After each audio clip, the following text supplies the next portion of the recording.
नमस्कार। स्वागत है आपका हमारे खास कार्यक्रम में। मैं हूं आपके साथ दिनेश अवस्थी।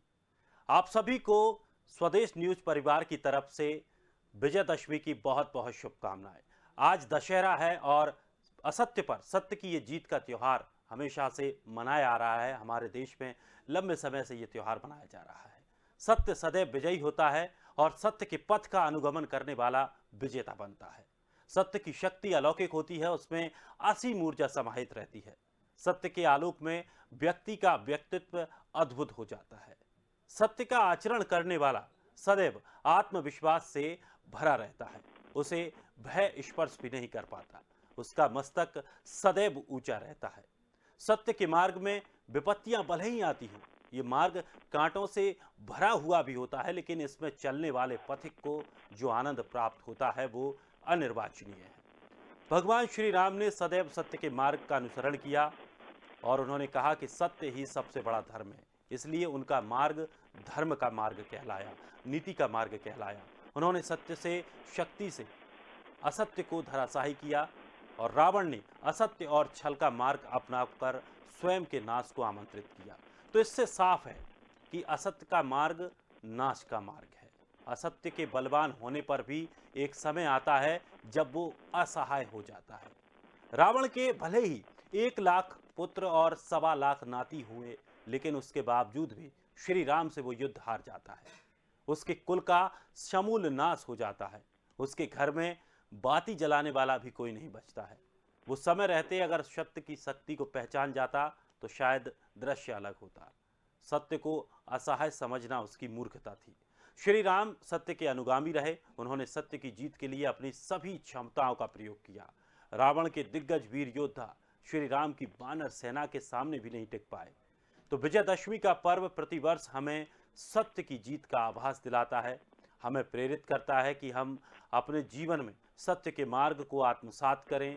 हजारों वर्षों के बाद भी सत्य का प्रभाव कम नहीं हुआ, अपितु उसका उत्कर्ष बढ़ता ही चला गया। तो सत्य हमारे जीवन में प्रेरणा बनकर हमारे जीवन को अलौकिक करता है। सत्य को आधार बनाकर जीवन को हम सफल बना सकते हैं। तो जो आज का त्यौहार है वो सत्य का त्यौहार है और इसी त्यौहार पर हमें ये संकल्प भी लेना है कि हमें किस तरह से अपने जीवन को, हमारे जीवन को सत्य के मार्ग पर लेकर चलना है, जिससे कि हम अपने जीवन को महत्वपूर्ण बना पाएं। आज हम इसी विषय पर चर्चा करेंगे और जानेंगे कि किस तरह से दशहरे का ये महत्व बना रहा है और किस किस तरह से हम अपने जीवन में सत्य को ग्रहण करें और ये जो त्यौहार है इसका वास्तविक अर्थ क्या है। क्या केवल महज राम और रावण के युद्ध के तौर पर ही हम इस त्यौहार को देखते हैं, या फिर वास्तविकता में इसका जो मतलब है वो कुछ और है जिसको शायद हम समझ नहीं पा रहे हैं। चलिए आज हम इसी विषय पर चर्चा करते हैं। हमारे साथ जुड़ रहे हैं पंडित राकेश चतुर्वेदी जी, ज्योतिषाचार्य हैं। बहुत बहुत स्वागत है पंडित जी आपका हमारे इस खास कार्यक्रम में। आज दशहरे का त्यौहार है, विजयदशमी जिसे कहा जाता है। तो दर्शकों को ये उम्मीद होगी, वो जानना चाहेंगे कि वास्तविकता में क्या हम केवल जो कहानियों में पढ़ रहे हैं, या हमें जो आजकल बताया जाता है कि राम और रावण का युद्ध हुआ था और राम ने रावण को पराजित किया था, जिसके बाद ये विजयदशमी का त्यौहार मनाते हैं। वास्तव में विजयदशमी का त्यौहार क्या है, इस क्या यही कथा सार्थक है, या इसके अलावा कुछ और भी महत्व इससे जुड़े हुए हैं, या कुछ और ऐसा प्रसंग हो, वो हम दर्शकों को बताना चाहेंगे और आपसे उम्मीद है कि आप बेहतर वो समझा पाएं। जी, बहुत ही उत्तम विषय दिया हुआ है आपने दिनेश जी। और सबसे बड़ी बात आपने कहा कि क्या इसके पीछे कुछ और महात्म्य भी है, क्या और कोई महत्ता जुड़ी हुई है, या सिर्फ हम रावण के विनाश को और विजयदशमी को सिर्फ रावण के दहन के साथ ही या उसके वध के साथ ही हम जोड़कर रखते हैं। इसके पीछे जब हम चर्चा करते हैं और इस पर जब शोध करते हैं, अध्ययन करते हैं, तो यहाँ पर मार्कंडेय पुराण का एक बहुत ही अच्छा जिक्र आता है कि जब महिषासुर मर्दनी, जो हम कहते हैं, जो स्वरूपा माँ दुर्गा का जो रूप याद करते हैं, और राम के द्वारा रावण का वध, दोनों जब हम देखते हैं तो दोनों एक दूसरे के साथ संबंध रखते हैं, बहुत गहरा संबंध रखते हैं। गहरा कैसे कि यहाँ पर एक चीज दिनेश जी मूल सीखने को बस मिलती है कि हमें हमेशा अपने जीवन में सत्य पर, स्नेह पर और साथ ही साथ हमें प्रयास करना चाहिए अपने तत्व पर, अपने जीवन के मूल आत्मीय सत्य को जानकर उस पथ पर चलने के लिए। बाकी सब भ्रम है, बाकी सब छलावा है। सभी के अंदर शक्तियां आती हैं। ईश्वर ने भी अवतार लिया है तो उसको भी दमन के पथ पर आना पड़ा है। तो यह दोनों चीजें, विजयदशमी कह लें या दशहरा कह लें, विजयदशमी क्यों कहा जाता है? विजयदशमी का इसको पर्व इसलिए कहा जाता है कि इसी मुहूर्त में, इसी नक्षत्र में कह लें कि हमें जो मिला था, इसी दिन में कुछ विशेष नक्षत्रों में हमें महिषासुर जैसे एक राक्षस, जिसपे उस समय ब्रह्मांड के सभी देवता और साथ ही साथ ऋषि मुनि और पृथ्वी के जितने भी वीर थे वह सब परेशान थे। उनका अवतार जो था वह बहुत ही क्रूर था। महिषासुर बहुत ही क्रूर अवतार था और उन्होंने त्रिदेवों को भी परेशान कर दिया था। तो उस समय त्रिदेव और सभी देवताओं ने एक अपनी अपने अंश शक्ति, बीज शक्ति देकर माँ दुर्गा के एक स्वरूप को अपना शक्ति दिया और वह महिषासुर मर्दनी का अवतार हुआ। तो इसी दिन वह विजय को लोग सेलिब्रेट करते हैं और इसी दिन ऋषि मुनियों ने एक बार फिर से, क्योंकि आप जानते होंगे कि जब राक्षसों का, दानवों का या कह लें बुरी शक्तियों का, आज के समय पे वह जो बुरे विचार से हैं वह भी दानव से कम नहीं है। तो ऐसे लोग जब धरा पर बढ़ते हैं तो उस समय पाप बढ़ जाता है। पुण्य का काम करने वाले को गाली दिया जाता है, पुण्य का काम करने वाले को लात मारा जाता है। तो इस तरीके का प्रभाव देखते हैं। तो जो साधु संत थे, जो ऋषि महात्मा थे, वह एकदम से प्रताड़ित थे और इस दिन को उन्होंने सत्य उपासना, सत्य उपासना, तत्व उपासना, सत्य, तत्व और सत्य, तीन की उपासना करके जो महादेवी का, महालक्ष्मी, महासरस्वती, महाकाली का स्वरूपा है, जिसको हम वैष्णव देवी स्वरूप में पूछते हैं, उन तृतीय शक्तियों को एक साथ पूजित किया और इस दिवस को, इस दिन को, इस मुहूर्त को विजयदशमी के रूप में लिया। वहां भी असत्य पर सत्य की विजय थी, क्रूरता पर स्नेह की विजय थी। मां स्वरूपा ने अपने स्नेह पूर्वक उस पर विजय लिया, विकराल रूप लेकर उसका दमन किया। वहां पे दिखाया गया कि जो स्त्री शक्ति या जो मातृ शक्ति आपका स्नेह या पालन पोषण कर सकती है, आपको आशीष दे सकती है, समय आने पे अगर आप क्रूरता रखते हैं और आप जीवन के असली उद्देश्य को भूल जाते हैं और अहंकार में आकर आप मानव का दमन करते हैं या फिर आप अहंकार बस सत्य की चीजों का दमन करते हैं, तो आपका विनाश सुनिश्चित है। और यही तिथि जब हम श्री रामचरितमानस का जिक्र करते हैं तो वहां भी यही देखने को आता है। बहुत ही सुंदर आपने वाक्य कहा कि 1.25 लाख नाती थे, 1 लाख पुत्र थे। तो अपने यहाँ कहावत भी है, 1 लाख पुत्र 1.25 लाख नाती और तेरी रावण घर दिया न पाती, कि मतलब उसके रावण के घर, उस जैसे रावण के घर जिसके घर इतनी बड़ी संख्या थी, बल था, अपने पारिवारिक बल था, उसके घर कोई दरवाजे पर, मुख्य दरवाजे पर दीपक जलाने वाला दिनेश जी नहीं बचा। इसका एक प्रमाण है कि आप कितने भी शक्ति में हो, कितने भी आपके अंदर धन हो, कितना भी बल हो, अगर आप गलत मार्ग पर चलेंगे या आप पथ प्रदर्शित हो जाएंगे, भ्रष्ट हो जाएंगे आप पथ से, तो आपका दमन, आपका विनाश निश्चित है। दिनेश जी बिल्कुल। और सबसे बड़ी बात यह है कि जिस तरह से सत्य को लेकर के बात कही जाती है, ये बातें आमतौर पर कहने में अच्छी लगती हैं। जब 4 लोगों में बैठते हैं, आज के समय में जो देखने को मिल रहा है कि सत्य पर चलो, सत्य, लेकिन क्या लगता है वास्तविक जीवन में और आज के युग में अगर हम बात करें, जिस तरह से जो एकदम वर्चुअली दुनिया में हम जी रहे हैं, जहां इतनी सारी तकनीकें हमारे आसपास हैं, क्या हम का पालन अभी कर पा रहे हैं? देखिए दिनेश जी, इस धरा पर हर समय सत्य का पालन, सत्य का व्रत करने वालों की कमी नहीं हुई है।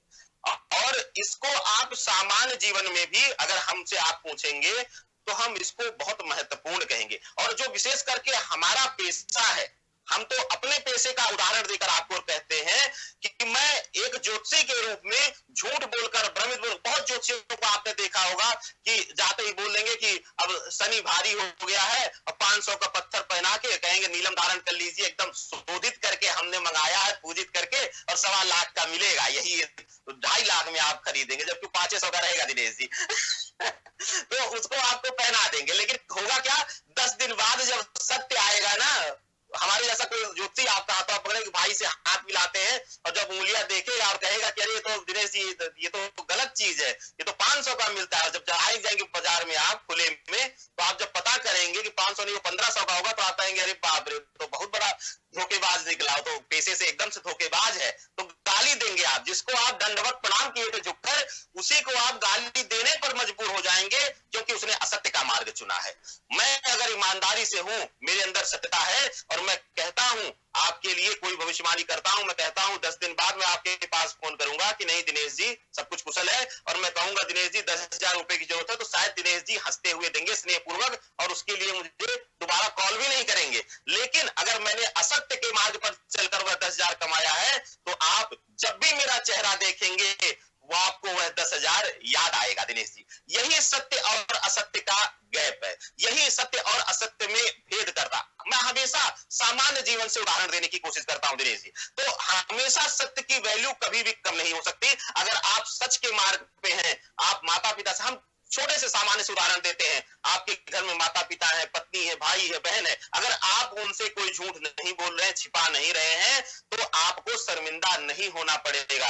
एक समय हो सकता है कि लोग कहें कि आपके जेब में पैसे कम हैं, और आपको लोग कहेंगे कि अरे भैया आप थोड़ा सा झूठ बोल दिए होते तो लाख रुपए कमा लेते। लेकिन आप बताइए, यही कोरोना काल है जिसने यह सीख दिया कि जो खरबपति थे उनको भी नहीं बचाया जा सका। जिनके पास सोने के लिए भी वो बिस्तर के नीचे भी पैसा लेकर सोते थे, कह लीजिए इतना अकाउंट में था, उसको भी दवा काम नहीं की। तो यही सत्य और सत्य का भेद आ जाता है। उनको भी अहंकार का दमन हो गया। यह विजयदशमी ऐसे ही नहीं है, इस बार की तो विजयदशमी और खास है दिनेश जी, कि हर जीवन में, मानव जीवन में जो भी इस समय है दिनेश जी, उसको सत्य और असत्य का आभास इस कोरोना काल ने करा दिया है, और इस बुरे समय ने, इस बुरे दौर में करा दिया है। अब तो मुझे लगता है किसी के अंदर सत्य और असत्य का भ्रम होना ही नहीं चाहिए, कि हर कोई समझ गया है कि 1 करोड़ रुपए अकाउंट में ना हो, लेकिन 4 ऐसे चाहने वाले मित्र हो, 4 ऐसे दिनेश अवस्थी हो, 4 ऐसे राकेश चतुर्वेदी हो, कि जो बुरे वक्त में आकर सामने खड़े हो सके, ऐसे सत्यवादी हो, ऐसे झूठे इंसान ना हो जो कहते हो कि हम करोड़ों रुपए रखे हैं और मौका पड़ने पर वह देखने तक ना आए दिनेश जी। बिल्कुल।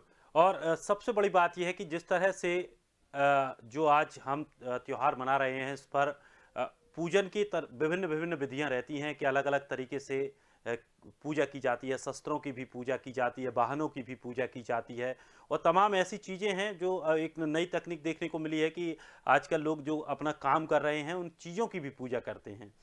जिसका वो रोज प्रयोग कर रहे हैं उसको भी शक्ति के रूप में मान करके पूजा कर रहे हैं। लेकिन जिस तरह से अगर दान को लेकर बात करें, क्या आज के दिन दान का कुछ महत्व रहता है, और अगर रहता है तो कैसे रहता है? क्या राशियों के हिसाब से भी कुछ दान की प्रक्रिया अलग रहती है? उसको थोड़ा सा हम जानना चाहेंगे। बहुत बहुत ही उत्तम प्रश्न किया आपने। विजयदशमी एक ऐसा मुहूर्त है जिस दिन आप स्नान और दान दोनों का बहुत ही उत्तम मुहूर्त माना जाता है, और दोनों की शुभता कई गुना बढ़ जाती है। इसीलिए आज आप देखेंगे कि गंगा किनारे, सरयू किनारे और नर्मदा के किनारे एकदम से लाइन लगी होगी लोगों की, भक्तों की, कि लोग स्नान करने के लिए अपने नंबर का इंतजार करते हैं। इतना लंबा घाट मां गंगा के किनारे का, और हर जगह, हर शहर में लोगों की लाइन लगी होगी। तो आज के दिन विशेष रूप से अगर आप गंगा स्नान करते हैं, अगर गंगा के किनारे ना जा सके, आप नर्मदा के किनारे ना जा सके, तो उसका जल लाकर पहले खाली सूखे हुए पात्र में उसका जल डालें, आप गंगा का जल डालें या नर्मदा का जल आपके पास हो। उसके बाद तदुपरांत आप उसमें बाकी जो बाहरी आपको नल का पानी डालना है वह मिलाकर, क्योंकि हमेशा गंगा में जाकर मिलता है जल तो वह गंगा हो जाता है, लेकिन गंगा जल आके गंदे पानी में डालेंगे आप तो वह गंगा नहीं रह जाएगा। तो यह एक महत्ता है कि गंगा जल में जल मिलाया जाता है। तो ये विशेष करके हम कई बार आपके चैनल पर बोल चुके हैं, तो यह गलतियां मत करिएगा। कई लोग करते हैं कि बाल्टी भर लेते हैं और एक ढक्कन ले जाकर गंगा जल डाल देते हैं उसमें, ये मत करिएगा, ये पाप है और इसको मत करिएगा। पहले आप गंगा जल डाल लीजिएगा खाली पात्र में, उसमें फिर जल डालिएगा तो वह गंगा स्नान हो जाएगा। हवन करके आप गंगा स्नान कर लीजिए। और आज विशेष रूप से दिनेश जी हम राशि को छोड़ दें, हम उद्देश्य को लेकर कर लेते हैं कि किस उद्देश्य से आप करें। जैसे कि आप अगर धन संपदा, स्थिर लक्ष्मी के लिए अगर पैसा, जैसे आप हैं, हम हैं, पैसा खूब कमाते हैं लेकिन टिकता ही नहीं है, व्यर्थ व्यय हो जाता है, मेडिकल में खर्च हो जाता है। तो इस तरीके से अगर हम लोग परेशान हैं तो हमें सिर्फ एक काम करने की जरूरत है कि आज के दिन चावल का दान करें। अक्षत जिसको कहते हैं, टूटा हुआ चावल ना हो, साबुत चावल हो, बिल्कुल खड़े साबुत चावल हो। अब उसमें बंधन नहीं है, आप 100 ग्राम भी किसी को दान कर सकते हैं, जरूरतमंद को आप 100 किलो भी कर सकते हैं, जैसी आपकी श्रद्धा हो, जैसी आपकी उस समय मजबूत स्थिति हो। हम एकदम से कहते हैं किसी की स्थिति 100 ग्राम दान करने की है तो वह 100 ग्राम ही करे, वह दूसरे को ना देखे। और वह अक्षत विष्णुदेव माँ लक्ष्मी आपको स्थिर लक्ष्मी का आवास देंगी। अगर किसी के घर में कोई बीमार रहता है, कोई बेवजह परेशान रहता है और उसको बहुत दिनों से बीमारी ने जकड़ रखा है, तो आज के दिन वह काले तिल का दान करे। दिनेश जी, काला तिल अगर दान करता है तो उसके जीवन में शुभता आएगी। और कहीं से अगर पितृदोष या पितृऋण का भाव हो रखा होगा, या किसी ने कभी कहा होगा कि ऊपरी प्रभाव कुछ है, तंत्र बाधा है, या किसी तरीके की नकारात्मक शक्तियों ने परेशान किया हुआ है, तो काले तिल का दान करने से वहां उसे मुक्ति मिलेगी। दिनेश जी, इसके अलावा एक बहुत ही अनोखा उपाय है।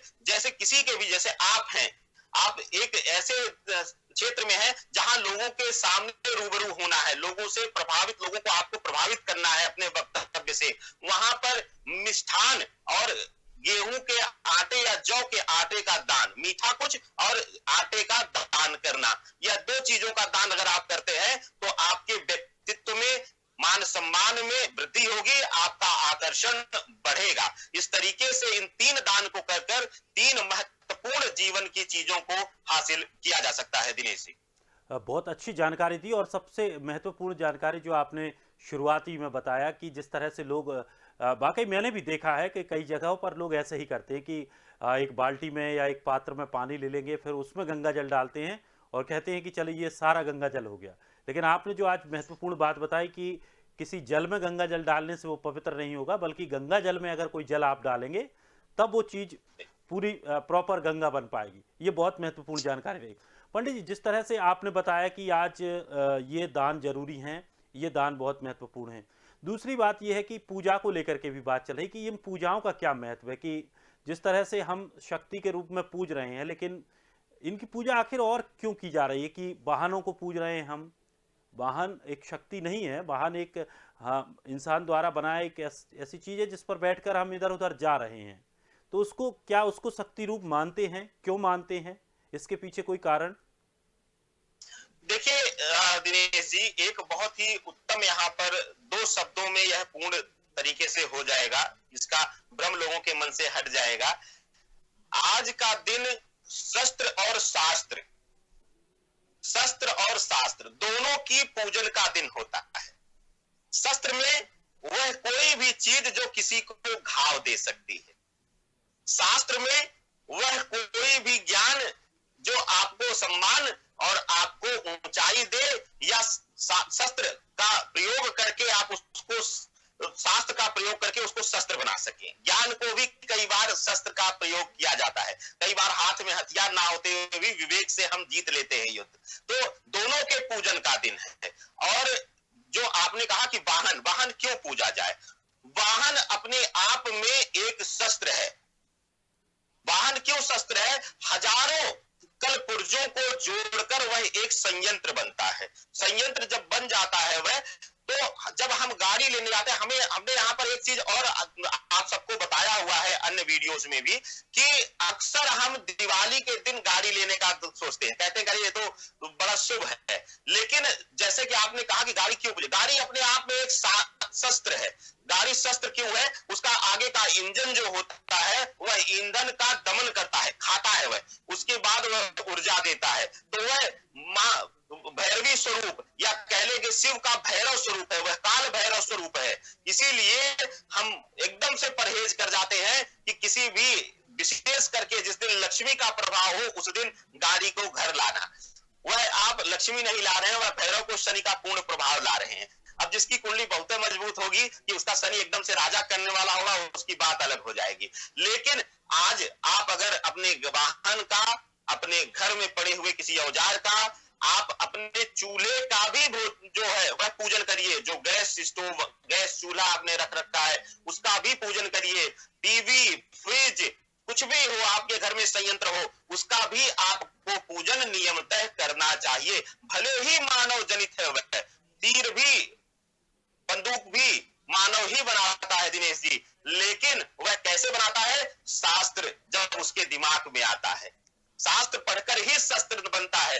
और शस्त्र और शास्त्र पूजने का दिन है, तो आज से बढ़िया कोई दिन नहीं होगा।